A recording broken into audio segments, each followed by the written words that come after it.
you know why something evil has to ask permission to come into your house? It sort of goes back to this old belief that nothing evil, nothing negative can enter into your life, can enter into your home unless you give it permission. See, we naturally have this protective barrier surrounding us. Some people call it guardian angels. Some people call it, a protective spirit. But we are naturally protected from these sort of things. But these evil, these negative entities try and break us down and get us to open that space, to allow them to come in. And so our homes, where we live, where we love, where we share intimate moments, right? That becomes a protective space. And this evil entity cannot enter through that doorway until you give it permission. Now, this story comes out of North Carolina.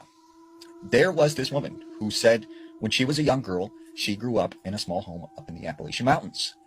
And she said when they first moved into this house, she remembers at night hearing what sounded like young children out in the woods laughing and saying things and calling her to come outside. And she would see shadows moving across her window like someone was walking around out there. She just ignored it, and she really had no idea what was going on. And she had heard stories, she had heard rumors from friends, that if anything evil comes to your door or invites you outside, do not listen to them, do not follow.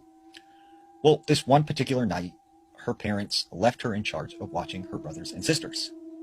And she said they were running around the house playing when all of a sudden she got kind of this sick feeling in her stomach, like something was wrong.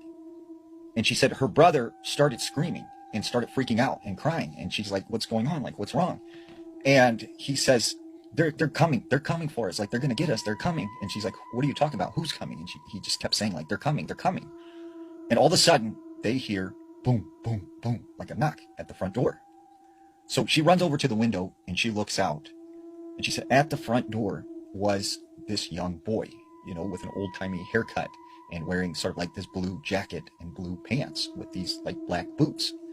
And she said he just looked out of place. She knew something was wrong. So she calls out to him from behind the door. Yes, like, what do you want? What do you need?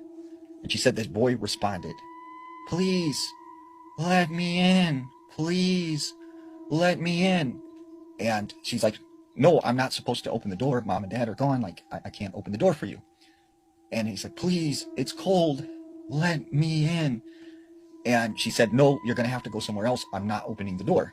And right as she says that, the lights in the house started to flicker. And she said she took her brothers and sisters, they ran into their mother's room, and she closed the door, and they all just started praying. And finally, their parents got home, and they felt safe again.